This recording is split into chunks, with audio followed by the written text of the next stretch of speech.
Andy, talk to me about George Bush and James Baker. They ran foreign policy for the United States at the time, and history treats them rather well in how they dealt with the issue. Yeah, and let me just add one PS first on Reagan before we get to Bush.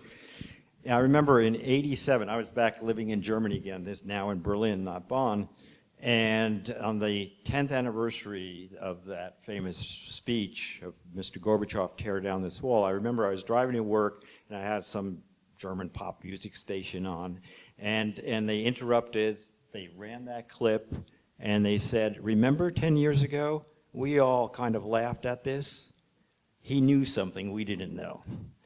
So Reagan did begin to get recognition for having challenged, but Bush and Baker were tremendously skillful in handling the whole issue, the relationship with Gorbachev, the relationship with Kohl, the relationship with Maggie Thatcher, the French, and saying, and not trumpeting. There were some people who really were criticizing, why isn't Bush celebrating more about these triumphs?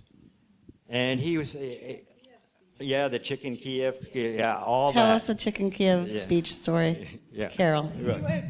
Bush was famously not celebratory of the idea of independence for the republics of the Soviet Union. Yeah, not, and he did not want to, sort of push it in, as a defeat for Gorbachev. He started bringing him in, getting him to accept more and more as the inevitable, and I think that was quite a balancing act.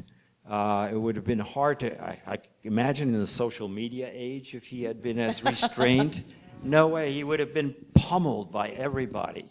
Right. But in the end, I think he gained the respect, even if Gorbachev later felt, well, he got kind of outmaneuvered on some things and so forth, but they felt that they were treated generally respectfully and overcome the real trepidations on about German unification on both sides, because remember, it's German unification plus German NATO membership, keeping Germany firmly in the West, a united Germany, because it was always the fear during the Cold War is one day the Soviets are going to appeal to Germans, you guys can unite, but you'll be neutral, which of course would mean under the shadow of the Soviet Union.